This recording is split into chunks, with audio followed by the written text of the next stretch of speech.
আর যার মনের মধ্যে সততা আছে আল্লাহ পাক কোনো না কোনো দিন ইনশাআল্লাহ তাকে হেদায়েত দিবে। মনের বিষয়টা আল্লাহ ছাড়া কেউ জানে না। আপনি দেখতে পারেন সমাজে অনেকে দাড়ি টুপি পাগড়ি জুব্বা সব লাগিয়ে ঘুরছে, তো বিশ্বাস করেন তাদের মনটা এমনও হতে পারে যে জানোয়ারের চেয়েও কুৎসিত, এমনও হতে পারে। আবার আপনি দেখবেন সমাজে এমন অনেক মানুষ ঘুরছে যারা হয়তো অনেক পাপে লিপ্ত মনে হচ্ছে, কিন্তু মনের মধ্যে সততা আছে। আর যার মনের মধ্যে সততা আছে আল্লাহ পাক কোনো না কোনো দিন ইনশাআল্লাহ তাকে হেদায়েত দিবেন। এটা আমরা আমাদের অভিজ্ঞতা থেকেও দেখেছি। এমন অনেক মানুষকে আমরা দেখেছি যে ড্রাগ অ্যাডিক্টেড ছিল, মিউজিক করেছে, হারাম সম্পর্কের মধ্যে ছিল, নামাজ ঠিক মতো পড়ে নাই, কিন্তু যখনই আল্লাহর কথা আলোচনা হতো দেখতাম সে খুবই শান্তভাবে মন থেকে কথা শুনছে। এই কথা শুনতে শুনতে শুনতে একদিন মাশাআল্লাহ এখন দেখবেন যে চিল্লা দিয়ে বেড়াচ্ছে বিভিন্ন বসে। আল্লাহ হেদায়েত দিয়েছে, সব ছেড়ে দিয়েছে। এরকম মানুষের অভাব নাই কিন্তু সমাজে। তো এখানে আল্লাহ পাকের রহমত বা দয়ার একটা উজ্জ্বল দৃষ্টান্ত দেখতে পারবেন। ঠিক এরকম আরো একটা ঘটনা আছে বনু ইসরাইলের। এক ব্যক্তি এত পাপ করেছে যে শেষে মৃত্যুর সময় সে সন্তানদেরকে ডাকছে, ডেকে বলছে যে আমি যখন মারা যাব আমার লাশটাকে তোমরা কবর দিও না, যদি আল্লাহ পাক আমাকে ধরতে পারেন তাহলে খবর আছে আমার। কি করতে হবে? সে বলছে যে আমার দেহটাকে তোমরা পুড়িয়ে ফেল, এবং পুড়িয়ে ফেলার পরে ছাইগুলোকে একত্রিত করবা, করে অর্ধেক ছাই সমুদ্রে ভাসিয়ে দিবা, অর্ধেক ছাই বাতাসে উড়িয়ে দিবা। সন্তানরা তাই করলো। মৃত্যুর পর আল্লাহ পাক এই সমুদ্র এবং জমিনকে বাতাসকে আদেশ করলেন যে তোমরা ছাই জড়ো করে দাও। আর মানুষ আর জিন আল্লাহর কথা না শুনলেও এই প্রকৃতি আল্লাহ পাকের কথা শোনে।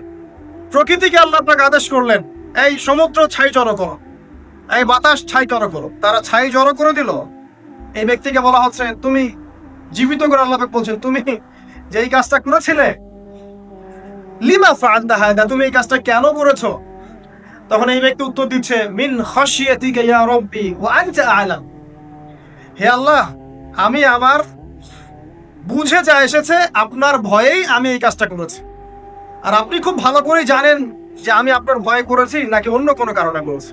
মানে আপনি আমার মনের কথা জানেন। আল্লাহ পাক তাকে মাফ করে দেন। আল্লাহ পাক সূরা জুমারের মধ্যে বলেছেন কুল ইয়া ইবাদিয়াল্লাযীনা আসরাফু আলা আনফুসিহিম, হে নবী আপনি বলে দিন, আমার বান্দাদেরকে বলে দিন যে হে আমার বান্দারা, তোমরা যারা তোমাদের নফসের উপরে জুলুম করেছো, সুদীর্ঘকাল নামাজের খবর ছিল না, যাকাত দিইনি, হজ ফরজ হয়েছিল করি নাই, সওম রাখিনি, আল্লাহর দিন এগিয়ে নেওয়ার কোনো চেষ্টাই করি নাই, সুদীর্ঘকাল হারাম খেয়েছে, ঘুষ খেয়েছে, জেনা করেছে, বাদ্যযন্ত্র বাজিয়েছে, অশ্লীলতা এর মধ্যে ডুবেছিলেন, মাদক দ্রব্য সেবন করেছেন সুদীর্ঘকাল। তোমরা যারা নিজেদের নফসের উপর জুলুম করেছো, লা তাকনাতু মির রাহমাতিল্লাহ, তোমরা আল্লাহ পাকের রহমত থেকে নিরাশ হয়ে যেও না। তোমরা আল্লাহ পাকের রহমত থেকে নিরাশ হয়ে যেও না। ইন্নাল্লাহা ইয়াগফিরু যুনুবা জামিআ, আল্লাহ পাক চাইলে সমস্ত গুনাহ মাফ করতে পারেন। সুবহানাল্লাহ। ইন্নাহু হুয়াল গফুরুর রহিম, তিনি হচ্ছেন পরম করুণাময়, অসীম দয়ালু। আমি আলোচনার সামনে নিয়ে যাওয়ার আগে আরেকটা বিষয় বলে রাখতে চাই। এই আলোচনাকে একপাক্ষিক ভাবে একপেশে ভাবে বুঝে নেওয়ার কোনো সুযোগ নেই। আল্লাহ পাক যেমন পরম করুণাময় অসীম দয়ালু, ঠিক একই ভাবে আল্লাহ রাব্বুল আলামিন শাদীদুল ইকাব, কঠিন শাস্তি দাতাও বটে।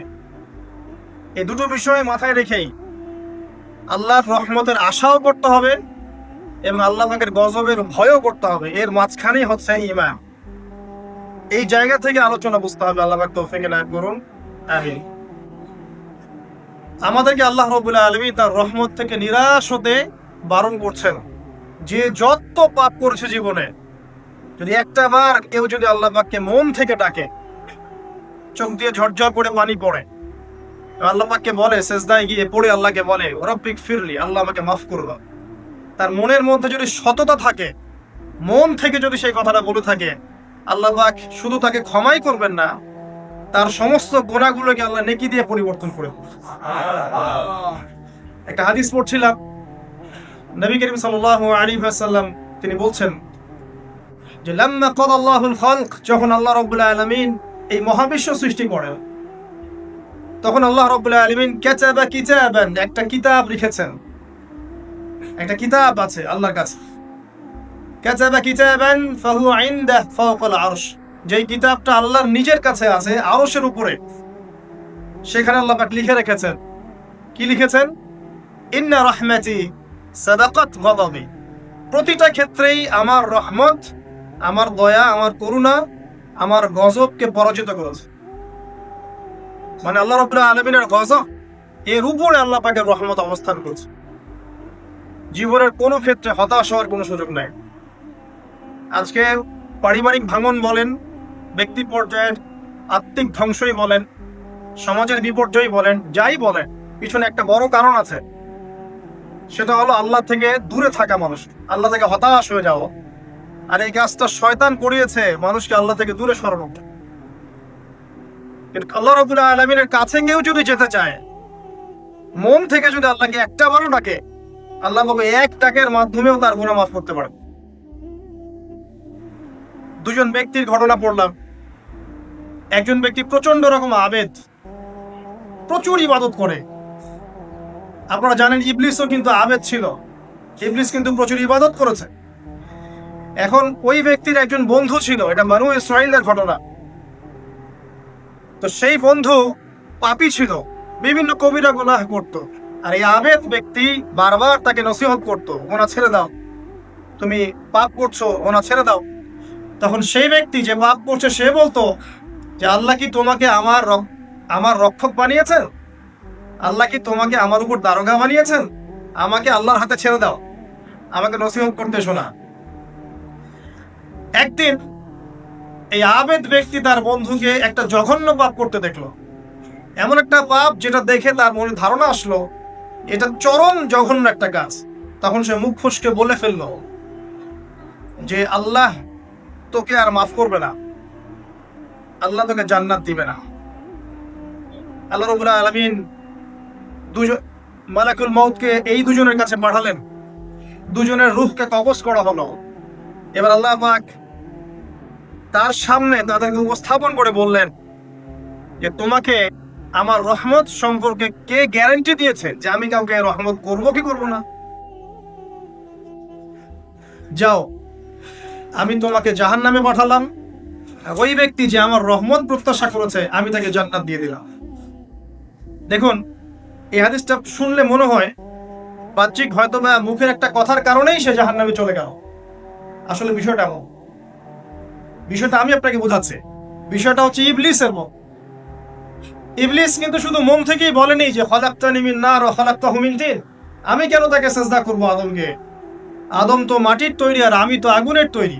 এটা ইবলিসের শুধু মৌখিক স্টেটমেন্ট ছিল না, কারণ কি ছিল? আবা ওয়াস্তাকবার, সে উদ্ধত হয়েছিল, অহংকার প্রদর্শন করেছিল। ভিতর থেকে ইন্টারনালি সে অহংকারী ছিল, সে আন্ডার এস্টিমেট করে কথাটা বলেছে, শুধু মৌখিকভাবে বলে নাই। কিন্তু ঠিক এই ব্যক্তির ঘটনা এমনই, সে মন থেকে অহংকারী হয়ে উঠেছিল, যদিও বা সে আবেদ ছিল। এখানে আমরা যারা প্র্যাকটিসিং মুসলিম হওয়ার চেষ্টা করছি, আমাদের জন্য এখানে নিদর্শন আছে। অচক্ষ নামাজ পড়েই ভেবে বসবেন না যে অনেক কিছু করে ফেলছে, এক চিল্লা দিয়ে মনে করে ফেলবেন না যে দিনের জন্য অনেক কিছু করে ফেলছে। একটা হজ করেছেন, ওমরা করেছেন, সিয়াম রেখেছেন, দিনের জন্য দান সদকা করেছেন, একটা মাদ্রাসা মসজিদ করেছেন, ভেবে বসবেন না আপনি সব অনেক কিছু করে ফেলছেন এবং অন্যরা সব কক্রোচ তেলাপোকা, ওরা জাহান্নামে যাবে, এমন কেমন? জানি না আমরা যে কার আমলের কতটুকু আল্লাহর কাছে কবুল হচ্ছে। তো এখানে এই ব্যক্তির সমস্যা ছিল এই, সে নিজের আমলটাকে অনেক ভারী মনে করছিল এবং সে স্টেটমেন্ট দিয়ে ফেললো যে তোকে আল্লাহ পাক মাফ করবে না। এই একটা কথা মন থেকে বলার কারণে তার ইহকাল পরকাল দুটা বরবাদ হয়ে গেল, সে জাহান্নামে চলে গেল। ঠিক আরেক ব্যক্তির ঘটনা আছে এমন, এগুলো সবগুলো রেফারেন্স আছে। এক ব্যক্তি প্রচুর ইবাদত করতো, আল্লাহ পাক তার ইবাদত করার জন্য পাহাড়ের চূড়ায় একটা সুন্দর ব্যবস্থা করে দিয়েছিলেন, সেখানে ডালিম গাছ হতো, ঝর্ণা আসতো, খাবারের কোনো অভাব নাই। হাদিস এসেছে 500 বছর সে ইবাদত করেছে। কত বছর? কিয়ামতের মাঠে এই ব্যক্তির অবস্থা এমন হবে, তাকে জান্নাতে প্রবেশ করানোর জন্য নিয়ে যেতে বলা হবে যাও আমার রহমতে জান্নাতে চলে যাও। আল্লাহ তাকে এই কথাটা বলবেন, কিন্তু এই ব্যক্তি বলবে আমার আমলের কারণে, আমার আমলের কারণে। আল্লাহ পাক বলবেন আমার রহমতে জান্নাতে চলে যাও, ব্যক্তি বলবে আমার আমলের কারণ। আল্লাহ রাব্বুল আলামিন তখন তাকে দেওয়া সমস্ত নেয়ামত গুলোকে এক পাল্লায় করবেন আর তার সমস্ত আমলকে আরেক পাল্লায় করবেন। তারপর দেখা যাবে আল্লাহর সমস্ত নিয়ামত তার একটা চোখের সমান হয় নাই। কথা কি বুঝতে পারছেন? একটা চোখের যে নিয়ামত আল্লাহ পাকের, সমস্ত আমল ও 500 বছরের ইবাদত এতটুকু হয়নি। তারপর তাকে বলা হবে ওকে জাহান্নামে নিয়ে যাও। এবার জাহান্নামে যাওয়ার সময় সে বলবে আল্লাহ তোমার রহমতে আমাকে মাফ করো। তখন আল্লাহ পাক তাকে আবার ডেকে নিয়ে আসবে, বলবেন যে তোমাকে যে আমি ইবাদত করার জায়গা করে দিয়েছিলাম, এটা কি তুমি নিজে করেছো না আমি করেছি? সে বলবে আপনি করেছেন। তোমাকে যে আমি সৃষ্টি করেছিলাম তখন কি তুমি কোন আমল করেছিলে? বলবে না। তাহলে তোমাকে যে সৃষ্টি করেছি আমি, এটা কি তোমার আমলের কারণে? না। তোমাকে সারা দুনিয়াতে এত নিয়ামত দিয়েছি, এটা কি তোমার আমলের কারণে?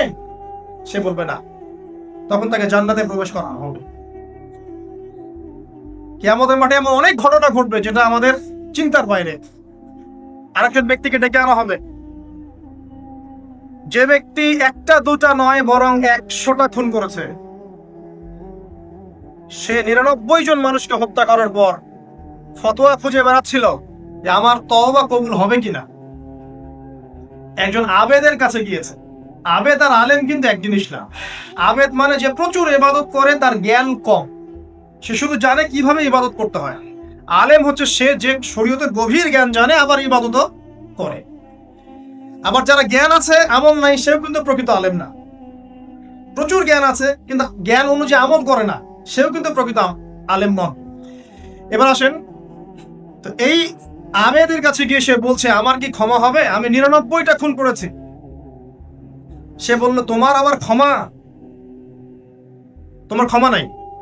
তখন এই ব্যক্তি এই আবেদকে হত্যা করে 100টা খুন পূর্ণ করলো, ওকেও সে মেরে ফেলছে। আমার ক্ষমাই হবে না তো তোর বেঁচে থাকার কি দরকার, তুইও মর। কি বুঝতে পারলেন? বর্তমান বিশ্বের উগ্র মাথার পলিটিশিয়ানদের মতো অবস্থা। আমার দেশের সমস্যা, তোর দেশ পারমাণবিক বোম্বের উড়াই দিব, মানে এরকম একটা অবস্থা। তো আল্লাহ রাব্বুল আলামিন এই ব্যক্তির মধ্যে একটা চেতনা তৈরি করলেন যে আমাকে তওবা করতে হবে। সে তখন সার্চ করতে লাগলো আরো কোনো আলেম আছে কিনা। এরপর অনেক দূরে একজন আলেমের সন্ধান পাওয়া গেল। সে সেখানে গেল, তাকে গিয়ে বললো আমার কি ক্ষমা হবে? সে আলেম তাকে বললো হ্যাঁ তোমারও ক্ষমা হতে পারে, যাও তুমি ইস্তেগফার করো এবং এই এলাকা থেকে অন্য এলাকায় চলে যাও। মানে যে এলাকায় তুমি অনেকদিন ছিলে, যেখানে তুমি অনেক পাপ কাজ করেছো, এখানে থাকার দরকার নাই। তওবা করে তুমি অন্য কোথাও চলে যাও, নতুন একটা জীবন শুরু কর। এখানে থাকলে হবে কি, তোমার স্মৃতিগুলো তোমাকে তাড়িয়ে বেড়াবে এবং মানুষ তোমাকে খারাপ নজরে দেখতেই থাকবে, তুমি তখন কষ্ট পাবে। এই জন্য তুমি চলে যাও। তো চলে যেতে যেতে সে রাস্তায় ইন্তেকাল করে। এবার তার রূহ নিবে কে? এই জন্য দুদল ফেরেশতা আসছেন, জান্নাতি এবং জাহান্নামী। তাদের মধ্যে বাক বিতরটা হচ্ছে কে রূহ নিয়ে যাবে। জাহান্নামের ফেরেশতারা বলছেন সে এতগুলো খুন করেছে, তার রূহটা আমরা নিব। আর জান্নাতি ফেরেশতারা বলছেন না, সে তওবা করতে এসেছিল, অতএব সে আল্লাহর অভিমুখী হয়েছে, তার রূহটা আমরা নিব। আল্লাহ পাক এখানে একটা কৌশল করলেন। আল্লাহ পাক ফেরেশতাদেরকে বললেন তোমরা রাস্তাটাকে পরিমাপ করে দেখো, যেদিকে যাচ্ছিল তার পরিমাপ বেশি নাকি যেখান থেকে এসেছে ওর পরিমাণ বেশি। আল্লাহ পাক জমিনকে আদেশ করলেন হে জমিন তুমি প্রশস্ত হয়ে যাও। এবার পরিমাপ করে দেখা গেল সে তওবার দিকে আসছিল, এর পরিমাণটা বেশি। একটা কাজের ওসিলায় আল্লাহ পাক তাকে মাফ করলেন। মনে রাখবেন এটা মৌখিক বিষয় ছিল না, সে মন থেকে ভিতর থেকে কিন্তু সে আল্লাহর প্রতি অনুগত হয়েছে। এই মনের বিষয়টা আল্লাহ ছাড়া কেউ জানেন। আপনি দেখতে পারেন সমাজে অনেকে দাড়ি টুপি পাগড়ি জুব্বা সব লাগিয়ে ঘুরছে, তো বিশ্বাস করেন তাদের মনটা এমনও হতে পারে যে জানোয়ারের চেয়েও কুৎসিত, এমনও হতে পারে। আবার আপনি দেখবেন সমাজে এমন অনেক মানুষ ঘুরছে যারা হয়তো অনেক পাপে লিপ্ত মনে হচ্ছে, কিন্তু মনের মধ্যে সততা আছে। আর যার মনের মধ্যে সততা আছে আল্লাহ কোনো না কোনো দিন ইনশাআল্লাহ তাকে হেদায়েত দিবেন। এটা আমরা আমাদের অভিজ্ঞতা থেকেও দেখেছি। এমন অনেক মানুষকে আমরা দেখেছি যে ড্রাগ এডিক্টেড ছিল, মিউজিক করেছে, হারাম সম্পর্কের মধ্যে ছিল, নামাজ ঠিক মতো পড়ে নাই, কিন্তু যখনই আল্লাহর কথা আলোচনা হতো দেখতাম সে খুবই শান্তভাবে মন থেকে কথা শুনছে। এই কথা শুনতে শুনতে শুনতে একদিন মাশাআল্লাহ এখন দেখবেন যে চিল্লা দিয়ে বেড়াচ্ছে বিভিন্ন বসে। আল্লাহ হেদায়েত দিয়েছে, সব ছেড়ে দিয়েছে। এরকম মানুষের অভাব নাই কিন্তু সমাজে। তো এখানে আল্লাহ পাকের রহমত বা দয়ার একটা উজ্জ্বল দৃষ্টান্ত দেখতে পারবেন। ঠিক এরকম আরো একটা ঘটনা আছে বনু ইসরাইলের। এক ব্যক্তি এত পাপ করেছে যে শেষে মৃত্যুর সময় সে সন্তানদেরকে ডাকছে, ডেকে বলছে যে আমি যখন মারা যাব আমার লাশটাকে তোমরা কবর দিও না, যদি আল্লাহ পাক আমাকে ধরতে পারেন তাহলে খবর আছে আমার। কি করতে হবে? সে বলছে যে আমার দেহটাকে তোমরা পুড়িয়ে ফেল, এবং পুড়িয়ে ফেলার পরে ছাইগুলোকে একত্রিত করবা, কোনো অর্ধেক ছাই সমুদ্রে ভাসিয়ে দিবা, অর্ধেক ছাই বাতাসে উড়িয়ে দিবা। সন্তানরা তাই করলো। মৃত্যুর পর আল্লাহ পাক এই সমুদ্র এবং জমিনকে বাতাসকে আদেশ করলেন যে তোমরা ছাই জড়ো করে দাও। আর মানুষ আর জিন আল্লাহর কথা না শুনলেও এই প্রকৃতি আল্লাহ পাকের কথা শোনে। বিজ্ঞান বলে প্রকৃতি থেকে সব হচ্ছে। কি প্রকৃতি? প্রকৃতি কি, কাকে বলে? মানুষকে আল্লাহর ইবাদতকে বাদ দিয়ে প্রকৃতি পূজায় নিয়ে গেছে। এই পুরো প্রকৃতি আর মহাবিশ্বে এক আল্লাহর ইবাদত করে। কে সৃষ্টি করলো প্রকৃতি? প্রাকৃতিক ভাবে হয়েছে সবকিছু বলে, আল্লাহ থেকে হয়েছে বলা যাবে না।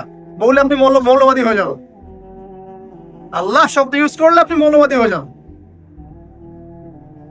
ধর্মতাত্ত্বিক শব্দগুলোকে আস্তে আস্তে উঠিয়ে দেওয়া হয়েছে। দেখবেন যুক্তি, বিজ্ঞান, দার্শনিক শব্দগুলোকে আনা হয়েছে। এটাও টেকনিক্যালি করা হয়েছে। কোন সেকুলার মিডিয়াতে আপনি দেখবেন না ইনশাআল্লাহ বলছে। ইনশাআল্লাহ প্রমাণ করবে যে আপনি আস্তিক না নাস্তিক। তো প্রকৃতিকে আল্লাহ পাক আদেশ করলেন এই সমুদ্র ছাই জড়ো করো, এই বাতাস ছাই জড়ো করো। তারা ছাই জড়ো করে দিল।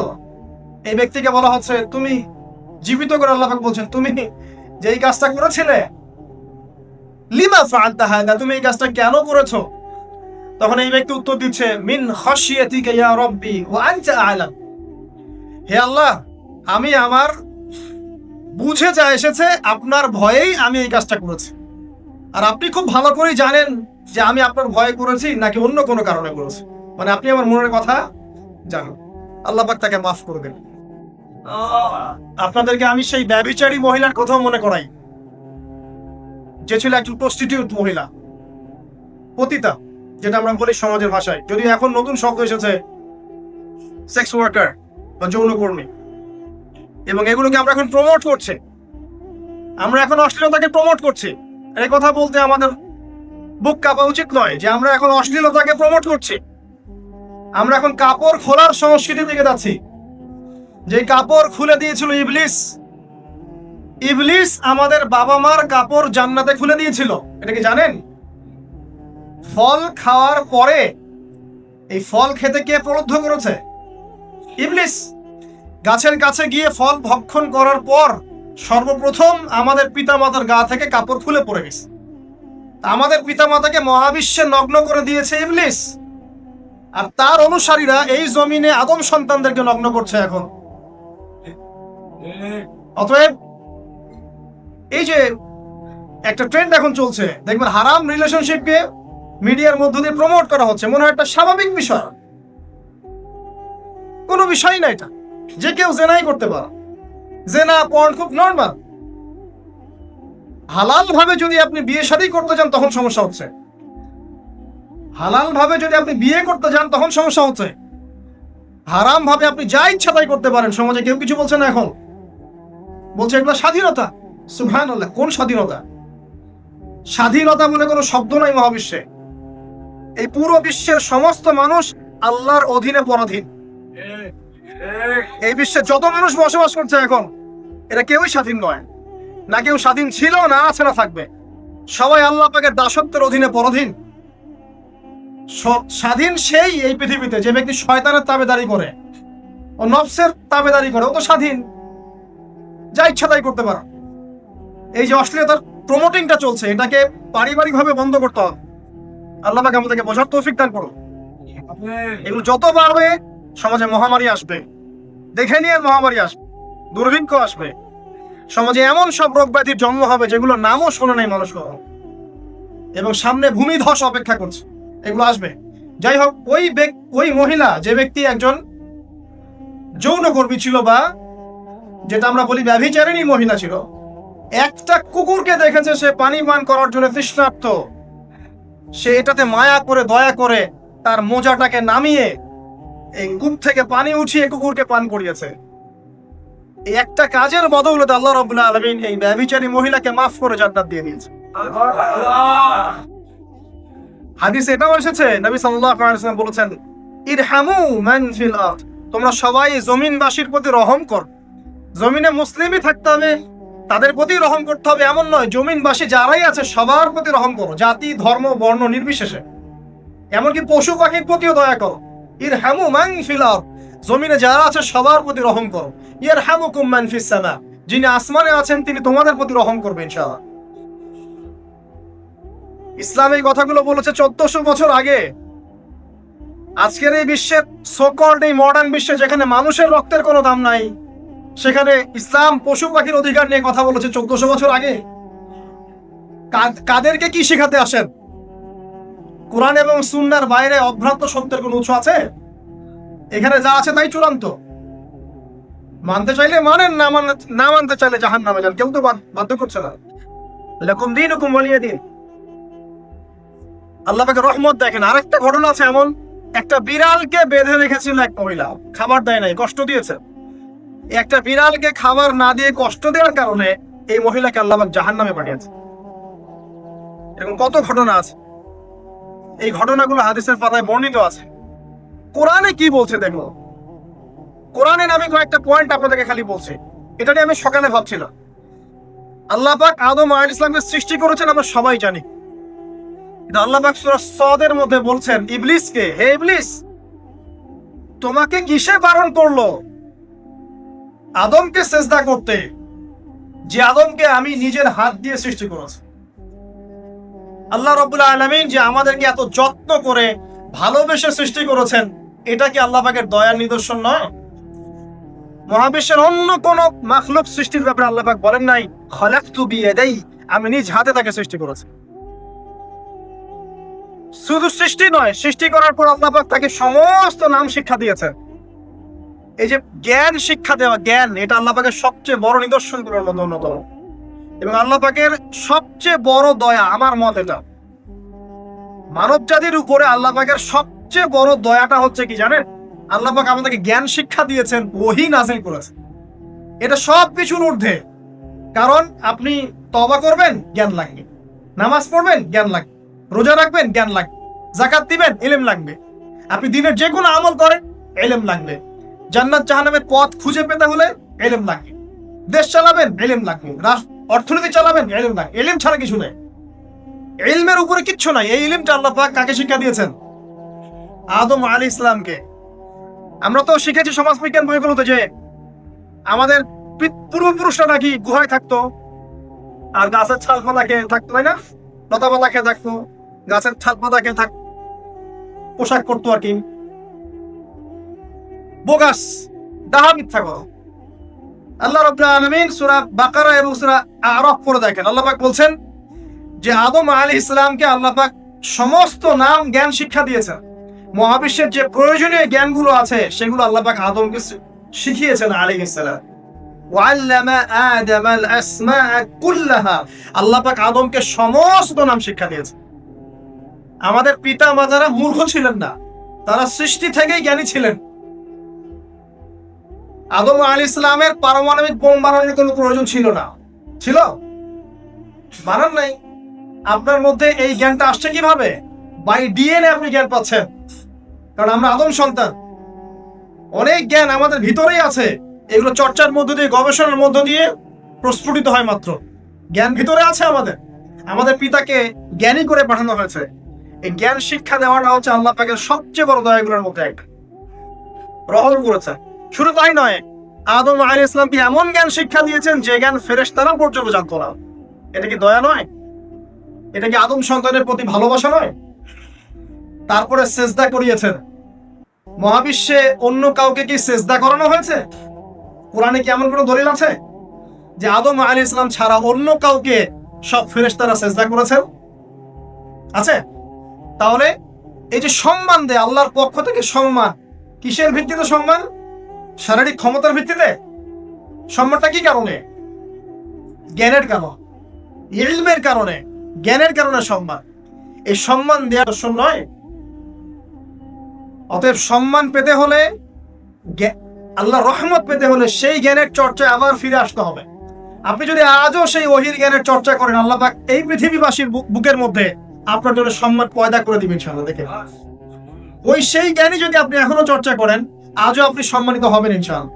ব্যক্তির চর্চা করলে ব্যক্তি সম্মানিত হবে, একটা পরিবার চর্চা করলে ওই পরিবার সম্মানিত হবে, একটা সমাজ যদি চর্চা করে সেই ওহীর জ্ঞান, ওই সমাজ সম্মানিত হবে। একটা দেশে যদি আপনি ওই ওহীভিত্তিক জ্ঞান ছড়িয়ে দেন, পুরো দেশকে আল্লাহ পাক সম্মানিত করবে ইনশাআল্লাহ, পুরো জাতিকে সম্মানিত করবে ইনশাআল্লাহ। আরো সামনে যান। এই যে আদম এবং হাওয়া আলাইহিস সালাম গাছের কাছে চলে গেলেন, ফল খেয়ে ফেললেন, কারণ আমরা আদম সন্তান, ভুল করে। আল্লাহ পাক সাথে সাথেই বহিষ্কার করে দিয়েছেন? না, আল্লাহ পাক তওবা করার জন্য কালিমা শিখিয়ে দিয়েছেন। সুবহানাল্লাহ, তাদের কালিমা জানা ছিল না। আল্লাহ পাক বলছেন ফাতালাক্কা আদম মির রাব্বিহি কালিমাত। আল্লাহ পাকের কাছ থেকে আদম আলাইহিস সালাম কিছু বাক্য শিখে নিলেন, যেই বাক্য দিয়ে ফাতাবা আলাই, সে আল্লাহর কাছে তওবা করল। কোন সেই বাক্য? সূরা আরাফে আছে, রব্বানা যালামনা আনফুসানা ওয়া ইল্লাম তাগফির লানা ওয়া তারহামনা লানাকুনান্না মিনাল খাসিরিন। এই দোয়া কে শিখিয়ে দিয়েছে? আল্লাহ। এই তওবার বাক্য যে শিখিয়ে দেয়, এটা কি দয়ার পরিচয় নয়? আমরা আল্লাহর কাছে ফিরে যাব, তওবা করব, ইস্তেগফার করব, এই জ্ঞানটা শিখিয়ে দেয়া কি আল্লাহ পাকের দয়ার পরিচয় নয়? তাহলে আমরা কিভাবে ক্ষমা চাইতাম? কিভাবে ক্ষমা চাইলে আল্লাহ পাক সমস্ত গুনাহ মাফ করবেন, এই পদ্ধতিগুলো বলে দেয়া কি আল্লাহ পাকের দয়ার পরিচয় নয়? তারপর সামনে যান। পৃথিবীতে নামিয়ে দিয়ে আল্লাহ পাক ক্ষান্ত হয়ে যাননি। আল্লাহ রাব্বুল আলামিন আসমান থেকে হেদায়েতের গ্রন্থ পাঠিয়েছেন, বলেছেন এই গ্রন্থের মধ্যে যা আছে মেনে চললে তোমরা আবার জান্নাতে ফিরে আসবে ইনশাআল্লাহ। আল্লাহ পাক আদম এবং হাওয়া আলাইহিস সালাম এবং আদম সন্তান সবাইকেই সৃষ্টি করেছেন, উদ্দেশ্য হচ্ছে আল্লাহ পাক আমাদেরকে জান্নাত দিতে চান। আল্লাহ পাক চান যে আমরা যেন জান্নাতে যাই। যদি আমরা জান্নাতে যেতে না পারি পরকালে, একটা কারণে যেতে পারবো না, অনলি একটা কারণ, সেটা হলো আমাদের নিজের দোষে। একটা কারণ। যারা জাহান্নামে যাবে মানুষ এবং জিনদের মধ্যে, নিঃসন্দেহে মহাবিশ্বে তারা ছাড়া জাহান্নামে যাওয়ার উপযুক্ত কেউ ছিল না। ও জাহান্নামে যাওয়ার উপযুক্ত ছিল বলেই আল্লাহ পাক তাকে জাহান্নামে পাঠাবেন। আর যারাই জান্নাতে যাবে প্রত্যেকেই শুধু আমলের বদৌলতে যাবে না, বরং আল্লাহ পাকের রহমতেই যাবে। কেউই তার আমল দিয়ে জান্নাতে যেতে পারবে না। নবী সাল্লাল্লাহু আলাইহি ওয়াসাল্লাম এমন ভাষ্য বলছেন, ইল্লা আনা, আমিও না, ইল্লা বিরহমাতিল্লাহ, আমিও নয়, তবে আল্লাহ পাকের দয়া আমাকে ঘিরে ধরবে। আল্লাহ পাকের রহমত যাদের উপরে বর্ষিত হবে তারাই জান্নাতে যাবে ইনশাআল্লাহ। কে আমল দিয়ে যেতে পারো, যত আমলই করি বলা যাবে না আমলের বদৌলতে জান্নাতে যেতে পারো। আল্লাহ পাক দয়া না করলে হবে না। আল্লাহ পাক চান যে আদম সন্তান যেন জান্নাতেই যায়। এই কারণেই সৃষ্টি করা, এই কারণেই আপনার ওহীভিত্তিক গ্রন্থগুলো পাঠানো, এই কারণে নবী রাসূল পাঠানো, আলেম ওলামা সৃষ্টি করা, মানুষকে সতর্ক করা, হায়াত দেয়া, বারংবার জীবনে চলতে ফিরতে আপনাকে এলার্ম করা হয়, আল্লাহর পথে ফিরে আসেন, আল্লাহর পথে ফিরে আসেন। এলার্ম করা হয় না? বিপদ দিয়ে আপনাকে এলার্ম করা হয় আল্লাহর পক্ষ থেকে। আপনি চলতে পথে হোঁচট খান, আল্লাহ আপনাকে অ্যালার্ম দেন, ফিরে আসো। চলছেন বিপথে, আল্লাহ পাক অ্যালার্ম দেন, ফিরে আসো। আল্লাহ পাকের পক্ষ থেকে কিন্তু এগুলো আসে।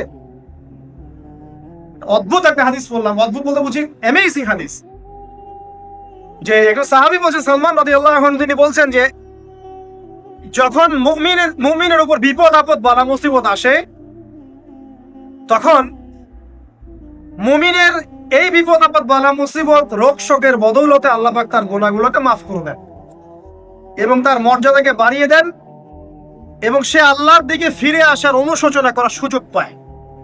আর যখন কাফের মুশরিক বা ফাসিক মানুষকে এইসব রোগ ব্যাধি, বিপদ আপদ বালা মুসিবত ঘিরে ধরে, তার দৃষ্টান্ত ওই ব্যক্তির ন্যায় যে ব্যক্তিকে, তার দৃষ্টান্ত সেই উটের ন্যায়, তার দৃষ্টান্ত সেই উটের ন্যায় যে উটটাকে তার মালিক বেঁধে রেখেছে, এরপর ছেড়ে দিয়েছে। সে উটটা বুঝতেও পারলো না কেন তার মালিক তাকে বেঁধে রাখলো আর কেনই বা তাকে ছেড়ে দিল। কথাটা কি বুঝতে পারছেন? যারা আল্লাহ দ্রোহী তাদের উপর যখন বিপদ আপদ বালা মুসিবত আসতে থাকে, তারা বুঝে না যে কি জন্য আসতো আর কেন চলে গেল। কিন্তু মুমিন ব্যক্তি যারা মুসলিম আল্লাহর অনুগত, তাদের বিষয়টা হচ্ছে এমন, বিপদ আপদ বালা মুসিবত রোগ ব্যাধি তাদেরকে আল্লাহর দিকে ফিরিয়ে নিয়ে আসবে। দেখুন, এই যে পৃথিবীতে নামিয়ে দেয়া, এরপর আল্লাহর পক্ষ থেকে ঐশী গ্রন্থগুলো পাঠানো, নবী রাসূল পাঠানো, আলেম ওলামা পাঠানো, আপনাকে হায়াত দেয়া, আপনাকে রিজিক দেয়া, এই শ্বাস নেওয়ার ক্ষমতা দেয়া, আপনাকে জ্ঞান বুদ্ধি দেয়া, বিবেক দেয়া, 3 বেলার খাবার, পোশাক, স্ত্রী সন্তান, কি দেয়নি আল্লাহ রাব্বুল আলামিন। এই যে সমস্ত নিয়ামতগুলো দেয়া, এগুলোর একটা উদ্দেশ্য, আপনি আমি যেন এটাকে উপলব্ধি করি যেগুলো আল্লাহর পক্ষ থেকে আসছে এবং আল্লাহর দিকে আমরা অভিমুখী হই, এছাড়া কোনো উদ্দেশ্য নাই। সামনে যান, নূহ আলাইহিস সালাম, একদিন 2 দিনেই কি আল্লাহ পাক তার কওমকে ধ্বংস করে দিয়েছেন? 950টা বছর আল্লাহ রাব্বুল আলামিন সময় দিয়েছেন কওমকে, আল্লাহর দিকে ফিরে আসো, আল্লাহর দিকে ফিরে আসো। নবী দাওয়াত দিয়েছেন প্রায় 950 বছর, যখন তারা ফিরে আসে নাই, তারপরে আল্লাহ রাব্বুল আলামিন গজব দিয়ে ধ্বংস করেছে। আর আমি বলেছি একটা কথা, আল্লাহ পাক শুধু রহমানুর রহিমই নন, বরং তিনি কিন্তু কঠোর শাস্তিদাতা, শদীদুল ইকাব। সামনে আরো যান, ইব্রাহিম আলাইহিস সালাম একা একটা মানুষ নমরুদের সাথে ফাইট করছেন, আগুনে ফেলেই দিল, সে আগুনকে আল্লাহ পাক ঠান্ডা করে ফেললেন। এটা কি আল্লাহ পাকের দয়া নয়? তার সন্তান ইসমাইলের কুরবানিটা দেখেন, আল্লাহ পাক বলেছেন কুরবানি করো, তিনি ডানে বামে প্রশ্ন করেন নাই। আমরা অনেক প্রশ্ন করতাম, কেন করব? শিশু সন্তান, নিষ্পাপ, এটার কোনো যুক্তি আছে কিনা, লজিক আছে কিনা? তিনি কোনো লজিক দেখতে চাননি, আল্লাহ পাক বলেছেন করেছে। আল্লাহ রাব্বুল আলামিন তার এই ঘটনাটা কিন্তু সম্মানিত করলেনই, কিয়ামত পর্যন্ত কিন্তু এই ঘটনা মানুষ স্মরণ করবে। দয়া দেখেন, তার সন্তানের খাবার নাই, পানিও নাই, অলৌকিক ভাবে আল্লাহ রাব্বুল আলামিন জামজাম কূপ সৃষ্টি করলেন, কিয়ামত পর্যন্ত থাকবে ইনশাআল্লাহ। দয়া নাই?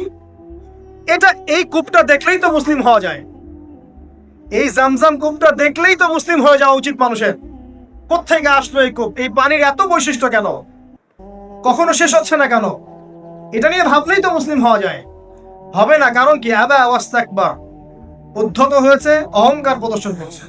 অহংকার মানে এই নয় যে আপনি সুন্দর জামা পরছেন, আপনি সুন্দর কাপড় পরছেন, আপনি ভালো একটা বাড়ি পড়েছেন, এটা অহংকারের পরিচয় নয়।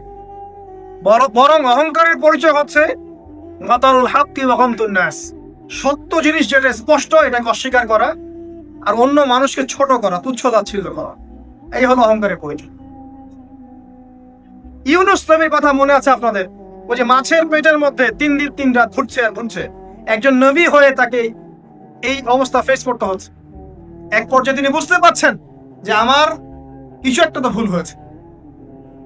আল্লাহর কাছে হাত তুলে দোয়া করলেন, লা ইলাহা ইল্লা আনতা সুবহানাকা ইন্নী কুনতু মিনাজ জালিমিন।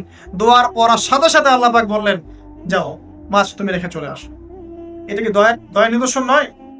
শুধু তাই নয়, তাকে যখন দ্বীপে নামিয়ে দেওয়া হয়, তিনি অসুস্থ ছিলেন। আল্লাহ পাক সূরা সফফাতের মধ্যে বলেছেন যে আমি তার পাশে লাউ গাছ উৎপন্ন করলাম। কোন গাছ? খেতে পারেন, এর শাক, এবং দেওয়া হয়েছে যে তিনি নাকি একজন মানুষকে খুন করেছেন, অথচ তার ইন্টেনশন সেটা ছিল না। তিনি একটা ঘুষি দিয়েছেন লড়াই থামানোর জন্য, ওই এক ঘুষিতেই সেই ব্যক্তি ডেড। এবার তিনি গাছের নিচে বসে দোয়া করছেন, রব্বি ইন্নী লিমান যাদতা ইলাইয়া মিন খায়রিল ফাকির। আল্লাহ, আমি নিঃস্ব অসহায় হয়ে এখানে বসে আছি, তুমি আমার উপর তোমার যে রহমত পাঠাবে আমি তার ভিখারি হয়ে বসে আছি। দোয়া করার সাথে সাথেই ওই শুআয়ব আলাইহিস সালামের মেয়ে হেঁটে হেঁটে চলে আসে। তিনি স্ত্রী পেলেন, তিনি শ্বশুর পেলেন, একজন নবী পরিবার পেলেন, বাসস্থান পেলেন, চাকরি পর্যন্ত পেলেন। 8 বছর তিনি রাখালি করেছেন শুআয়ব আলাইহিস সালামের ফার্মের মতো। দয়া মুহূর্তেই চলে আসবে, শুধু আল্লাহর দিকে অভিমুখী হলেই হয়, এগুলো দয়া। আইয়ুব আলাইহিস সালামের কথা মনে আছে না? দীর্ঘদিন রোগে ভুগছেন, চিকিৎসা হচ্ছে না, ভালো হচ্ছে না, শেফা হচ্ছে না। এখানে যারা আধ্যাত্মিকত্ব নিয়ে পড়াশোনা করেন, লেখালেখি করেন, তারা বলেছেন তাদের কিছু কিছু কিতাবের মধ্যে রোগটা যখন এমন একটা পর্যায়ে চলে আসলো যে তিনি জিহ্বাটা নড়াতে পারছেন না, কারণ তিনি আল্লাহ পাকের জিকির করতে প্রচন্ড ভালোবাসতেন। এক পর্যায়ে রোগটা এমন একটা জায়গায় চলে আসলো যে জিহ্বাটা তিনি নড়াতে কষ্ট হচ্ছে। তখন গিয়ে তিনি বলছেন, রব্বি আন্নী মাসসানি আদ-দুররু ওয়া আনতা আরহামুর রাহিমিন, হে আল্লাহ, আমাকে কষ্ট স্পর্শ করেছে, আর তুমি তো ক্ষমাকারী, রহমকারীদের মধ্যে সর্বশ্রেষ্ঠ রহমকারী। আমি জিকির করতে পর্যন্ত পারছি না, আল্লাহ আমার রোগটা শেফা দিয়ে দাও। বলার সাথে সাথে আল্লাহ রাব্বুল আলামিন প্রস্রবণ ঝর্ণা তৈরি করলেন, এখানে গোসল করো, শেফা হয়ে গেল। এগুলো কি রহমতের পরিচয় নয়? এখানে এক এক্সপার্ট স্কলার এমনও বলেছেন, আজকে আমরা যারা বাহ্যিক সৌন্দর্য নিয়ে বেশি গর্ব করি আর কি, আত্মিক সৌন্দর্যের চাইতে বাহ্যিক সৌন্দর্য নিয়ে যারা বেশি গর্ব করি, যদি আল্লাহ পাক আমাদের পোশাকটাকে পরিবর্তন করে দেন, আত্মাটাকে দেহের পোশাক দেন আর দেহটাকে আত্মার পোশাক বানায় দেন, তাহলে দুর্গন্ধে কি আমাদের সামনে আসতে যাবে? কথা বলে বুঝতে পারছেন না? আইয়ুব আলাইহিস সালামের আত্মাটা ছিল পবিত্র, পরিশুদ্ধ, তার দেহের মধ্যে রোগ হয়েছে। আর এই পুরো বিশ্বের ম্যাক্সিমাম লোকের মানুষের রোগ এখন আত্মায়, দেহে নয়। আবার বলছি, হয়তো বুঝতে পারছেন না। আইয়ুব আলাইহিস সালামের রোগটা হয়েছিল দেহে, দেহে বাইরে, তার আত্মা ছিল পবিত্র, পরিশুদ্ধ আত্মা। দেহের রোগের একটা পর্যায়ে যখন জিহ্বাটায় ইফেক্ট হলো, তখন জিকির করতে তার কষ্ট হচ্ছে, তখন তিনি দোয়া করছেন, আল্লাহ আমার এই রোগটাকে শেফা দিয়ে দাও। আর এখনকার পুরো জেনারেশন, এই সভ্যতার রোগ হচ্ছে ভিতরে ভিতরে, আত্মায়। দেহের রোগের চাইতে তার আত্মার রোগটা বেশি। এখন এই আত্মাটাকে যদি দেহ বানিয়ে দেওয়া হয় আর দেহটাকে আত্মার পোশাক পরিয়ে দেওয়া হয়, দুর্গন্ধে কেউ সামনে আসতে চাবে না। তাই আইয়ুব আলাইহিস সালামের সেই দোয়া এখন আমাদের বেশি করা উচিত। রব্বি আন্নী মাসসানি আদ-দুররু ওয়া আনতা আরহামুর রাহিমিন, আল্লাহ আমাদের আত্মায় রোগ এসেছে, এটাকে তুমি শেফা দাও। দেহের রোগ লেস ইম্পর্টেন্ট, আত্মার রোগটা বেশি ইম্পর্টেন্ট। এরকম নিদর্শন কোরআনের পাতায় পাতায় ছড়িয়ে আছে। আসহাবুল কাহাফ, পুরো সমাজ ওদেরকে মেনে নিচ্ছে না, গুহায় চলে গেলেন, ঘুম পাড়িয়ে দিলেন আল্লাহ পাক। 309 বছর, কত বছর? 309 বছর একটা দোয়ার বদৌলতে তারা বলেছিল, রব্বানা আতিনা মিন লাদুনকা রাহমা ওয়া হাইয়্যি লানা মিন আমরিনা রাশাদা। আল্লাহ পাক শুধু ঘুম পাড়িয়ে রাখলেন না, তাদের মধ্য দিয়ে আল্লাহ পাক পুরো একটা সভ্যতাকে হেদায়েত করে দিলেন। আলহামদুলিল্লাহ। যে সভ্যতা বিশ্বাস করতো না যে পরকাল বলে কিছু আছে, দাকিয়ানুস বাদশার সেই জুলুম থেকে আল্লাহ পাক এই 10 জন বা 9 জন যুবককে বাঁচালেন, ওদেরকে কিয়ামত পর্যন্ত কোরআনের পাতায় স্থান দিলেন, নিদর্শন বানালেন, এবং তাদের মধ্য দিয়ে একটা পুরো সভ্যতাকে হেদায়েত দিলেন। যেখানে যাবেন এই নিদর্শন। আর কার কথা বলবো? যুলকারনাইন, মনে আছে? কোন সূরা আছে যুলকারনাইনের কথা? সূরা কাহাফ। আল্লাহ পাক তাকে এমন রহমত করেছিলেন যে মাশরিক মাগরিব মানে পূর্ব পশ্চিম পর্যন্ত তাকে রাজত্ব দিয়ে দিয়েছেন। আজকে তো আমরা এই সামান্য একটু ক্ষমতা পেলেই আমাদের কেউ চেনে না, গায়ে হাতি দেওয়া যায় না, ঠিক আছে? মানে তখন সে নিজেকে মনে করে যে সে এই পৃথিবীর সবকিছু, বাকি মানুষ আর মানুষ না। ক্ষণস্থায়ী সামান্য একটু ক্ষমতা দিয়ে দেখবেন আমাদের অবস্থা খারাপ। প্রত্যেকের ধর্মতাত্ত্বিক ক্ষেত্রেও যদি কাউকে আপনি একটু ক্ষমতা দেওয়ার আলেম মনে করেন, দেখবেন অহংকারে বাঁচতেছেন। কারো একটু পপুলারিটি হয়ে গেছে, দেখবেন অহংকারে বাঁচতেছেন। আইওয়াস শোডাউনের জামানত এটা, যে যত পারে মানুষকে দেখাতে পারলে বাঁচে। কাজ হবে 5%, 95% হচ্ছে আইওয়াস। যে কোনো জায়গায়, ধর্মতাত্ত্বিক জায়গা বলেন, social, economical, political, world affairs, কাউকে যদি আল্লাহ পাক যাররা পরিমাণ একটু ক্ষমতা দিয়ে দিয়েছেন, ব্যাস তাকে আর চেনা যায় না। যুলকারনাইনকে আল্লাহ পাক আলাইহিস সালাম মাশরিক মাগরিবের ক্ষমতা দিয়েছিলেন। এত দাপট ছিল তার, যেদিকে সেনাবাহিনী নিয়ে যেতেন সেদিকে বিজয় করতে পারতেন। পড়ে দেখেন। আর এই ব্যক্তি কিন্তু আলেকজান্ডার দ্য গ্রেট নয়। পশ্চিমারা এখানে আবার একটা ষড়যন্ত্র করেছে, তারা বলে এই ব্যক্তি ছিল আলেকজান্ডার দ্য গ্রেট। এটা ভুয়া কথা। তিনি একজন আল্লাহ পাকের বড় ওলি ছিলেন অথবা নবী ছিলেন। কি ছিলেন আল্লাহ পাক এটা কোরআনে বলেন, স্পষ্ট করা হয়। তা আমরা ধরে নিচ্ছি আল্লাহ পাকের তিনি একজন শুকরগুজার বান্দা ছিলেন। তাকে একটা কওম বলছে যারা পাহাড়ের মাঝখানে থাকতো, ইয়া যুলকারনাইন, হে যুলকারনাইন, ইন্না ইয়াজুজ ওয়া মাজুজ মুফসিদুনা ফিল আরদ, ইয়াজুজ আর মাজুজের সভ্যতা জমিনে ফাসাদ সৃষ্টি করছে। ফাহাল নাজআল লাকা খারাজান আলা আন তাজআলা বাইনানা ওয়া বাইনাহুম সাদ্দা, আমরা কি তোমাকে একটু ট্যাক্স দিব খাজনা দিব, যে খাজনার বদৌলতে তুমি একটা প্রাচীর নির্মাণ করে দিবে, যে প্রাচীর নির্মাণ করলে ওরা আর আমাদের কাছে আসতে পারবে না। তখন এই প্রতাপশালী বাদশার স্টেটমেন্ট হচ্ছে এই, ক্বালা মা মাক্কান্নি ফীহি রাব্বি খায়র, আল্লাহ আমাকে যা দিয়েছেন তার পক্ষ থেকে এটা যথেষ্ট, তোমাদের এসব ট্যাক্সের দরকার নেই আমার। এই যে আল্লাহ পাকের রহমত দেখেন। ঠিক খিজির আলাইহিস সালামকেও দেখবেন, ওই তিনটা ঘটনা মনে আছে না? নৌকা ফুটা করা, বাচ্চাকে হত্যা করা, আর হচ্ছে কি ওই যে কি দেয়াল নির্মাণ করা। সূরা কাহফ আজকে বাসায় গিয়ে পড়ে। তাকে আল্লাহ পাক ভবিষ্যতের জ্ঞান দেখাচ্ছেন, ভবিষ্যতে কি হবে, যে জ্ঞানটা মূসা আলাইহিস সালামকে আল্লাহ পাক দেখাচ্ছেন না। মূসা আলাইহিস সালাম বলছেন কেন নৌকা ফুটা করলেন, কেন বাচ্চাকে হত্যা করলেন, কেন এই প্রাচীর নির্মাণ করলেন। আর খিদির আলাইহিস সালাম বলছেন যে জ্ঞান আল্লাহ তোমাকে দেন নাই তা আল্লাহ পাক আমাকে দিয়েছেন, আমি এই কারণে নৌকা ফুটা করছি, কারণ নৌকা ফুটা না করলে ভবিষ্যতে এই নৌকাটা সিজ করা হবে, ছিনতাই করা হবে। বাচ্চাটাকে হত্যা করেছে এই কারণে, এই বাচ্চা বড় হলে বড় কাফের হতো। দেয়াল নির্মাণ করেছে এই কারণে, এই দেয়ালের নিচে এই বাচ্চাদের, এতিম দুই বাচ্চার গুপ্তধন রাখা আছে, ওর বাবা মা রেখেছে। এটা তুমি জানো না, আমি জানি। এটা জানার পরে তিনি অহংকার করছেন না, তিনি বলছেন রাহমাতাম মির রাব্বি, এই জিনিসটা আমার রবের রহমত, আমার প্রতি দয়া। দুই শ্রেণীর মানুষ আপনি পাবেন, এক যারা তাদের স্ট্যাটাস, প্রতিপত্তি, জ্ঞান এসবের অহংকার প্রদর্শন করবে। আর এক শ্রেণী যারা এগুলো আছে, যাদের এগুলো আছে বাট তারা বলবে এগুলো হাযা মিন ফাদলি রাব্বি, এগুলো আমার রবের রহমত। এখানে সফল দ্বিতীয় শ্রেণীর মানুষ, প্রথম শ্রেণী নয়। ইউসুফের কথা মনে আছে? আলাইহিস সালাম কুয়ায় ছিলেন, কুয়া থেকে জেলে, কুয়া থেকে রাজপ্রাসাদে, সেখান থেকে জেলখানায়। জেলখানার একটা মানুষ যে পরবর্তীতে মিশরের শাসক হবে, কেউ কি ভেবেছিল? কেউ ভেবেছিল? ওই সময় কেউই ভাবে নাই। কিন্তু ওই মানুষটাকে আল্লাহ রাব্বুল আলামিন মিশরের রাজত্ব দিয়েছেন, যার মধ্য দিয়ে আল্লাহ পাক হাজার হাজার লক্ষ লক্ষ মানুষকে দুর্ভিক্ষের হাত থেকে বাঁচিয়েছেন। আল্লাহ পাকের পরিকল্পনা, রহমত দেখেন। প্রত্যেক আম্বিয়া কেরামের জীবনী পড়ে দেখেন, এরকম রহমতের অসংখ্য নিদর্শন কোরআন এবং হাদিসে আছে।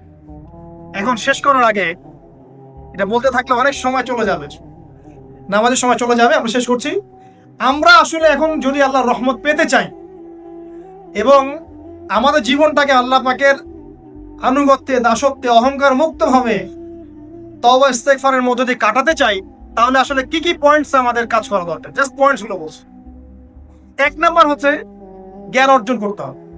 যে জ্ঞান আল্লাহ পাক আদম আলাইহিস সালামকে শিখিয়েছেন, ওই জ্ঞান চর্চা যদি আমরা বাড়াই, কোরআন সুন্নাহ ওহীর জ্ঞানের চর্চা যদি আপনারা বাড়াই, ইনশাআল্লাহ লাগবে না, আমি 5 মিনিট শেষ করছি। ওহীর জ্ঞানের চর্চা যদি আমরা বাড়িয়ে দেই, দেখবেন ইনশাআল্লাহ আল্লাহ পাক আপনার সম্মান, আপনার রিজিক, আপনার প্রতি করুণা, দয়া, মায়া, মহব্বত সব বাড়িয়ে দেবেন ইনশাআল্লাহ। এটা প্রথম পয়েন্ট। প্রিয় ভাইয়েরা, যারা আজকে লেকচার শুনছেন বা যারা পরবর্তীতে অনলাইনে শুনবেন, ওহীর জ্ঞানের চর্চা। আমি বলছি না আপনি ডাক্তার হবেন না, ইঞ্জিনিয়ার হবেন না, জেনারেল লাইনে পড়বেন, এই কথা আমি বলতে যাবো না কখনো। কারণ আমি জানি, আর কেউ বলুক না বলুক, অ্যাটলিস্ট আমি জানি এই ওয়ার্ল্ডকে ডিল করতে হলে বর্তমান এইসব আধুনিক জ্ঞানের কোনো বিকল্প নাই। কিন্তু এই জ্ঞানটার সাথে কোরআন সুন্নাহর জ্ঞান থাকতেই হবে। যখন এই দুইটা জ্ঞান একসাথে একত্রিত হবে, ইনশাআল্লাহ এই জাতিকে ঠেকানোর কেউ থাকবে না ইনশাআল্লাহ। এই সহজ সরল কথাটা আমরা বুঝাতে ব্যর্থ হচ্ছি, অথবা কিছু মানুষ ইন্টেনশনালি এটাকে ঘুরিয়ে ফিরে উল্টা ব্যাখ্যা করছে। আর হ্যাঁ, এটা স্বীকার করছি, কিছু মানুষ আছে, কিছু ব্যাকডেটেড থিঙ্কিং আছে আমাদের মধ্যে, যে আমরা আধুনিক শিক্ষাটাকে অনেক সময় গুরুত্ব দিচ্ছি না। এটা ঠিক নয়, এটা আমার মত।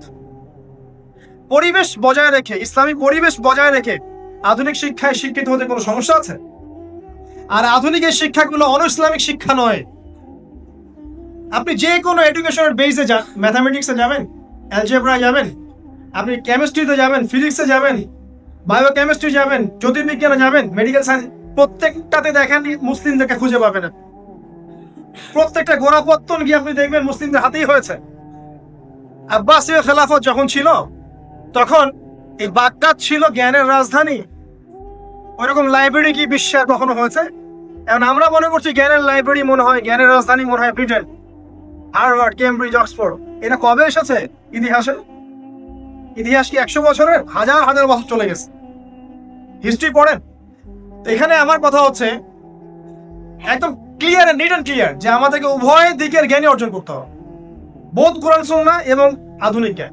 এই দুটো জ্ঞান যখন আপনি একত্রিত করবেন, ইনশাআল্লাহ দেখবেন আল্লাহ চাইতো কোরআন এবং সুন্নাহকে হাতে নিয়ে এই বিশ্বের চ্যালেঞ্জগুলোকে ফেস করা যাবে ইনশাআল্লাহ।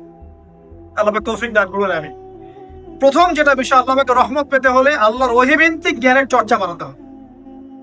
এই জ্ঞানের চর্চা বাড়ালে ব্যক্তি, পরিবার, সমাজ, রাষ্ট্র সবাইকে আল্লাহ পাক সম্মানিত করবে ইনশাআল্লাহ।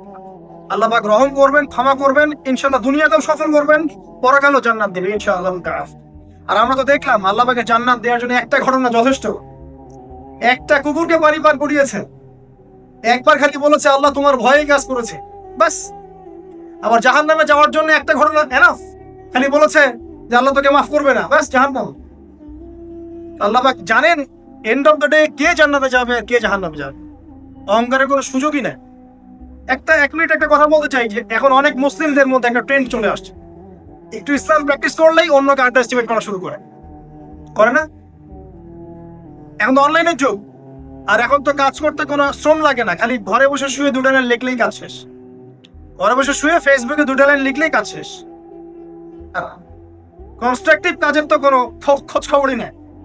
এগুলো সহজ, এই কারণে দেখা যায় বর্তমান যুগে সমালোচনা, গীবত, আন্ডার এস্টিমেট করা, এগুলো সংস্কৃতি বেড়ে গেছে। এগুলোর মধ্য দিয়ে আমরা দিন পালন করার পরেও ক্ষতির মধ্যে আছে।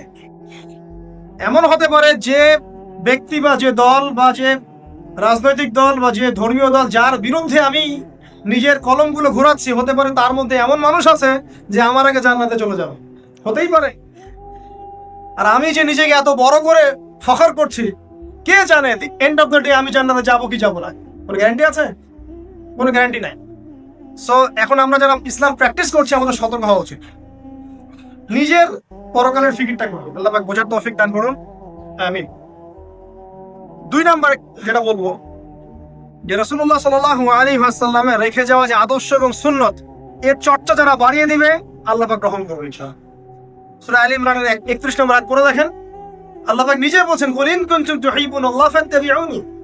হে নবী বলে দিন, তোমরা যদি আল্লাহর রহমত আর ভালোবাসা পেতে চাও তাহলে আমাকে অনুসরণ করো। আমাকে, যে বা যারাই নবী সাল্লাল্লাহু আলাইহি ওয়াসাল্লামকে অনুসরণ করবে আল্লাহ তার প্রতি দয়া করবে ইনশাআল্লাহ। শুধু দয়াই না, ইয়াগফির লাকুম যুনুবাকুম, তোমাদের সমস্ত গুনাহ আমি মাফ করে দেব। আল্লাহু গফুরুর রহিম। সুন্নতের চর্চা বাড়িয়ে দেই। শুধু তাই নয়, কেউ যদি নবী সাল্লাল্লাহু আলাইহি ওয়াসাল্লামের উপরে বেশি বেশি দরুদ শরীফ পড়ে, আল্লাহুম্মা সাল্লি আলা মুহাম্মাদ ওয়া সাল্লিম পড়তেই থাকে, দরুদ ইব্রাহিম বা সংক্ষিপ্ত দরুদগুলো, আল্লাহ পাক একবার দরুদ পড়লে 10 বার রহম করবে ইনশাআল্লাহ।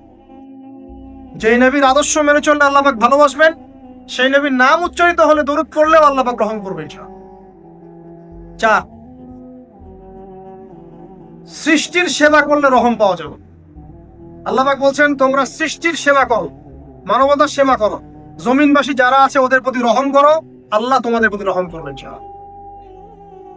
5, রহমত পেতে হলে আল্লাহর জিকির বাড়িয়ে দিতে হবে। আল্লাহর জিকির মানে সকাল সন্ধ্যা আল্লাহ পাকের যত জিকির আজগার আছে এগুলো ছাড়া যাবে না। চলতে ফিরতে অলওয়েজ আল্লাহকে ডাকতে হবে, সুবহানাল্লাহ, আলহামদুলিল্লাহ, ওয়া লা ইলাহা ইল্লাল্লাহ, আল্লাহু আকবার, লা হাওলা ওয়া লা কুওয়াতা ইল্লা বিল্লাহ। যে কাজ আপনি করছেন ওই কাজের মধ্যেই জিকির বাড়াতে হবে। যে যত বেশি আল্লাহ পাকে জিকির করবে তার কলব তত জিন্দা থাকবে। যার কলব জিন্দা থাকবে, যার কলবের মধ্যে নূর থাকবে, আল্লাহ পাকের নূর তার কলবে আসবে ইনশাআল্লাহ। 6, বেশি বেশি কোরআন তেলাওয়াত বাড়িয়ে দিতে হবে। কোরআন তেলাওয়াত যারা বাড়িয়ে দিবে, এই কোরআনের বদৌলতে আল্লাহ পাক তার প্রতি রহম করবে ইনশাআল্লাহ। আরো বলবো 7 নাম্বার, যে সালাত এর কোনো বিকল্প নাই। নবী সাল্লাল্লাহু আলাইহি ওয়াসাল্লাম ইন্তেকালের আগ মুহূর্তে বলে যাচ্ছে না, সালাত ওয়া সালাত ওয়া মা মালাকাত আইমানুকুম, নামাজের যত্ন নিও, নামাজের যত্ন নিও, আর তোমাদের অধীনস্থ যারা আছে ওদের ব্যাপারে খেয়াল রেখো। নামাজ নাই ইসলাম নাই, নামাজ আছে তো ইসলাম আছে। তো নামাজের তাবেদারি যারা করবে, 5 ওয়াক্ত নামাজ ঠিকঠাক মতো করবে, ইনশাআল্লাহ অবশ্যই আল্লাহ পাক তাদের প্রতি রহম করবেন ইনশাআল্লাহ। আরো বলতে চাই তাহাজ্জুদের কথা। যারা একটু তাহাজ্জুদের নামাজে অভ্যস্ত হতে পারবেন, ওই সময়টা আল্লাহ পাকের রহমত নেমে আসে, বর্ষিত হয়। যারা তাহাজ্জুদের সালাতে অভ্যস্ত হবে আল্লাহ পাক তাদের প্রতি রহম করবে ইনশাআল্লাহ। কারণ 9 বলতে চাই দিনই মেহনত বাড়িয়ে দেওয়া। যাদের ফিকির দিনকে নিয়ে, কিভাবে আমি দিন পালন করব, কিভাবে দিনের প্রচার করব, দিনের জ্ঞান অর্জন করব, এর প্রসার ঘটাবো, দিনটাকে মানুষের কাছে পৌঁছে দিব, এই ফিকির যাদেরকে তাড়িয়ে বেড়ায়, ইনশাআল্লাহ আল্লাহ পাক ওদেরকে এই জমিনে রহম করবে ইনশাআল্লাহ। আল্লাহ দাওয়াতি কাজ বাড়িয়ে দেন, দিনের ফিকির বাড়িয়ে দেন, ইনশাআল্লাহ তাআলা আল্লাহ পাকের রহমত পাওয়া যাবে ইনশাআল্লাহ। আরেকটা কথা আছে, 10-এ গিয়ে বলবো পিতামাতার খেদমতের কথা। পিতামাতার খেদমত এমন একটা জিনিস যেটা করলে পরে আল্লাহর রহমত নেমে আসে। একজন ব্যক্তি কবিরা গুনাহ করেছে, নবীর কাছে গিয়ে বলছে আমার ক্ষমার কি কোনো রাস্তা আছে? নবী সাল্লাল্লাহু আলাইহি ওয়াসাল্লাম বলছেন তোমার মা কি বাসায় আছে, জীবিত আছে? হ্যাঁ জীবিত আছে। বাসায় যাও, তুমি মায়ের খেদমত করো, তোমার সমস্ত গুনাহ মাফ হয়ে যাবে। আপনার ওয়াইস কারণীর নাম শুনেছেন না? শুনেছেন না? তাকে এত বড় মর্যাদা দেওয়া হবে কি আমাদের মাঠে। এর পিছনে কারণ কি জানেন? সেই ব্যক্তি মাশাআল্লাহ তার মায়ের খেদমত করত। 3 বার বলেছেন নবী সাল্লাল্লাহু আলাইহি ওয়াসাল্লাম আমাদের সবচেয়ে সেরা এবং ভালো ব্যবহার পাওয়ার অধিকার হচ্ছে মায়ের, তারপরে মায়ের, তারপরে মায়ের, তারপর বাবা। পিতামাতার খেদমত করলে আল্লাহর রহমত নেমে আসে। আর একজন ব্যক্তি বলছিল আমার বাসায় তো মাও নাই ইয়া রাসূলুল্লাহ, আমি কি করব? তখন নবীজি বলছেন তোমার কি খালা আছে? খালা বেঁচে আছেন? খালা বেঁচে আছে, খালার খেদমত কর। এখনকার এই বিশ্বে দেখেন সম্পর্কগুলো কিন্তু ভেঙে যাচ্ছে। পিতা মাতা ভাই বোন আত্মীয় স্বজন পরিবেশ প্রতিবেশী, প্রতিবেশীর তো খবরই নেই, আমি তো জানি না আমার পাশের ফ্ল্যাটে কে থাকে। হ্যাঁ, অবস্থা এমন। তো সমাজের উপকার করলে, জনকল্যাণমূলক কাজ করলে, পিতামাতার খেদমত করলে, আত্মীয়তার বন্ধন অটুট রাখলে এবং অন্যের সমস্যার সমাধান করার জন্য মানব সেবামূলক কাজ করলে আল্লাহর রহমত নেমে আসে। আজকে আমি 10টা বলেছি, ছাড়া আরো অনেক কাজ আছে যেগুলো নিয়মিত করতে থাকলে আল্লাহ রাব্বুল আলামিনের রহমত নেমে আসে। মোটা দাগে জ্ঞান অর্জন, মোটা দাগে নবী সাল্লাল্লাহু আলাইহি ওয়াসাল্লামের সুন্নাহ অনুসরণ, আল্লাহর ওহীর জ্ঞানের প্রচার প্রসার ঘটানো, দিনকে নিয়ে ভাবা, দিনের ফিকির করা, কোরআন তেলাওয়াত বাড়ানো, জিকির বাড়ানো, বেশি বেশি ইস্তেগফার করা, দোয়া করা, বেশি বেশি ইস্তেগফার করা, আল্লাহর কাছে দোয়া করা, নামাজ তাহাজ্জুদ বাড়িয়ে দেয়া, আত্মীয়তার সম্পর্কগুলো বজায় রাখা, ঠিক আছে, আল্লাহ পাকের জমিনে দিনের প্রচার প্রসারের চেষ্টা করা এবং সর্বোপরি ঈমান, ইসলাম এবং তাকওয়া বজায় রেখে যারা চলবে ইনশাআল্লাহ আল্লাহ পাক এই দুনিয়াতেও তাদের প্রতি রহম করবেন ইনশাআল্লাহ, পরকালেও তাদের প্রতি রহম করবেন ইনশাআল্লাহ আযজা ওয়া জাল। সর্বশেষ একটা হাদিস বলে শেষ করছি। রাসূলুল্লাহ সাল্লাল্লাহু আলাইহি ওয়াসাল্লাম বলেছেন আল্লাহ রাব্বুল আলামিন যখন এই পুরো মহাবিশ্ব সৃষ্টি করেছেন তার রহমতটাকে তিনি 100 ভাগে ভাগ করেছেন। কত ভাগে? 100 ভাগে। তার অনলি একটা ভাগ, মাত্র একটা ভাগ আল্লাহ রাব্বুল আলামিন পুরো মহাবিশ্ব ছড়িয়ে দিয়েছেন, এক ভাগ। আর আপনাদেরকে আমি অন্য একটা লেকচারে বলেছিলাম সমুদ্রের ধারে যখন আপনি হাঁটবেন বা নদীর তীরে যখন আপনি হাঁটবেন, ওখানে একটা বালুর যে পরিমাণ অবস্থান, এই পুরো মহাবিশ্বে কিন্তু পৃথিবীর অবস্থান তার চেয়েও কম। যারা সায়েন্স পড়েছেন তারা জানে পুরো মহাবিশ্বে পৃথিবীর অস্তিত্ব এর চাইতেও কম, একটা বালুর কণার চেয়েও কম। মহাবিশ্ব এত বড়, এই পুরো মহাবিশ্বে আল্লাহ পাক এক ভাগ রহমত বন্টন করে দিয়েছে সৃষ্টিজীবের মধ্যে। এতে করে আপনি দেখবেন একটা কুকুর পর্যন্ত তার বাচ্চাকে কিন্তু আদর করে, একটা গাভী তার বাচ্চার গা পরিষ্কার করে, তাই না? আর আমরা তো আমাদের বাচ্চাদের জন্য যা করি আপনারা দেখতে পাচ্ছেন। বাকি 99 ভাগ রহমত আল্লাহ রাব্বুল আলামিন তার নিজের কাছে গচ্ছিত রেখেছেন, যা দিয়ে কিয়ামতের মাঠে আল্লাহ পাক বান্দাদেরকে মাফ করবেন ইনশাআল্লাহ। অতএব সর্বশেষ কথা হচ্ছে আমরা যারা আল্লাহ থেকে দূরে আছি হতাশ হওয়ার কোনো কারণ নাই। লা তাকনাতু মির রাহমাতিল্লাহ। নামাজ পড়ছেন না, আজকেই ফিরে আস। রোজা রাখেন নাই, আজকেই ফিরে আসে। নামাজ এবং রোজা যা রাখেন নাই ক্যালকুলেট করেন, কত ওয়াক্ত নামাজ পড়েন নাই, কত মাসের রোজা রাখেন নাই, রাখার কাজা করার চেষ্টা করেন। যাকাত দেন নাই, হিসেব করেন, যাকাত দিয়ে দেন। সুদ খেয়েছেন, তওবা করে আজকেই ফিরে আসে। জেনা করেছেন, আজকেই ফিরে আসে। মানুষকে ঠকিয়েছেন, তার টাকা ফেরত দিয়ে দেন। সম্পত্তি জোর করে আত্মসাৎ করেছেন, ফেরত দিয়ে দেন। কাউকে গালি দিয়েছেন, গোপনে তাকে গিয়ে বলেন ভাই আপনাকে গালি দিয়েছিলাম, আমাকে মাফ করে দিয়ে। আজকেই ফিরে আসেন। লা তাকনাতু মির রাহমাতিল্লাহ, ইন্নাল্লাহা ইয়াগফিরু যুনুবা জামিআ। আল্লাহ পাক সমস্ত গুনাহ মাফ করবেন ইনশাআল্লাহ। অতএব তরুণ সমাজে যারা হতাশ, পাপে নিমজ্জিত আছো, নামাজ পড়ছো না, হারাম অ্যাফেয়ার্সে আছো, মাদক খাচ্ছো, এইসব অশ্লীল কাজে সময় নষ্ট করছো, বেপরদায় ঘুরছো, হ্যাঁ, পিতামাতার সাথে রুড বিহেভ করছো, তোমার বয়সটাকে নষ্ট করছো, দিনের জন্য 3 দিন সময় লাগাতে পারলে না, কোরআন পড়া শিখতে পারলে না, কিছুই করছো না, হতাশ হয়ে মন থেকে, ভিতর থেকে আল্লাহকে ডাকো। মন থেকে আল্লাহকে ডেকে একটা বার আল্লাহ থেকে ফিরে এসে দেখো ইনশাআল্লাহ তাআলা দেখবা এখানে যে শান্তি আছে সারা দুনিয়ার কোথাও সে শান্তি পাওয়া যাচ্ছে। এবং এই শান্তি নিয়ে তুমি যদি দুনিয়ার জীবন শেষ করতে পারো, তোমার কবর হবে শান্তিময়, তোমার হাসর হবে শান্তিময়, পুলসিরাত শান্তিময় হবে ইনশাআল্লাহ। হাসতে হাসতে তুমি জান্নাতে চলে যাবে ইনশাআল্লাহ। আমরা আজকের মতো এখানে শেষ করছি এই দোয়া করে যে আল্লাহ রাব্বুল আলামিন আমাদের সবাইকে রহম করেন এবং তার রহমত পাওয়ার জন্য যোগ্য হওয়ার তৌফিক আল্লাহ পাক আমাদেরকে দান করেন। এবং যেই কাজগুলো করলে পরে আল্লাহর রহমত থেকে মানুষ বঞ্চিত হয়, এই কাজগুলো দূরে থাকার তৌফিক আল্লাহ রাব্বুল আলামিন আমাদের সবাইকে দান করেন। আমিন। أقول قولي هذا أستغفر الله لي ولكم ولسائر المسلمين. بارك الله لنا ولكم بالآية الحكيم إنه تعالى جواد كريم بر رؤوف رحيم. السلام عليكم ورحمة الله.